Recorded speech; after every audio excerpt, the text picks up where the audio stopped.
Young rebel star darling Prabhas కల్కి cinema ప్రపంచవ్యాప్తంగా సంచలనం సృష్టిస్తోంది. పురాణాలకు సైన్స్ ను ముడిపెట్టి దర్శకుడు నాగశ్విన్ తెరకెక్కించిన ఈ చిత్రం విమర్శకుల నుంచి కూడా ప్రశంసలు అందుకుంటోంది. అంతేకాదు చూసిన వారంతా నాగ్ దర్శకత్వ ప్రతిభకు ఫిదా అవుతున్నారు. నటీనటుల నటన, ముఖ్యంగా ప్రభాస్, అమితాబ్ బచ్చన్, కమల్ హాసన్, దీపికా పదుకునే నటన అందరికీ నచ్చింది. విడుదలకు ముందే ఎన్నో రికార్డులను సొంతం చేసుకున్న కల్కి విడుదల తర్వాత కూడా తన హవాను కొనసాగిస్తూ దూసుకెడుతోంది. సినిమాకు ప్రభాస్ పారితోషికం పెరుగుతూ వస్తోంది. బాహుబలి సినిమా తర్వాత వరుసగా 3 సినిమాలు అట్టర్ ఫ్లాప్ అయ్యాయి.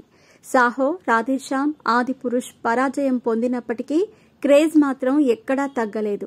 బాహుబలి సినిమాకు కేవలం 25 కోట్ల పారితోషికం తీసుకోగా ఫ్లాప్ అయిన ఆ 3 సినిమాలకు దాదాపు ఒక్కో సినిమాకు 100 కోట్లు అందుకున్నాడు.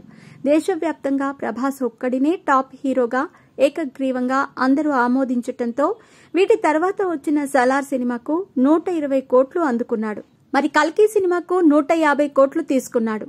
సాహో, రాధేశ్యామ్, ఆదిపురుష్, సలార్, కల్కి చిత్రాలు దాదాపుగా 1450 కోట్ల వ్యాపారం చేసి రికార్డులను నమోదు చేశాయి.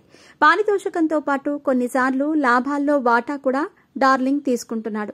కల్కి తర్వాత రాజాసాబ్, సందీప్ రెడ్డి చిత్రం, మారుతితో చేస్తున్న రాజాసాబ్, సలార్ 2 చిత్రాలకు భారీ స్థాయిలో వ్యాపారం జరగబోతోందని ట్రేడ్ పండితులు అంచనా వేస్తున్నారు. తొలి చిత్రం ఈశ్వర్కు కేవలం 4 లక్షల పారితోషికం తీసుకున్న డార్లింగ్ 22 సంవత్సరాల వ్యవధిలోనే సినిమాకు 150 కోట్ల పారితోషికం తీసుకునే స్థాయికి ఎదగటం అద్భుతమని సినీ ప్రియులంతా కొనియాడుతున్నారు.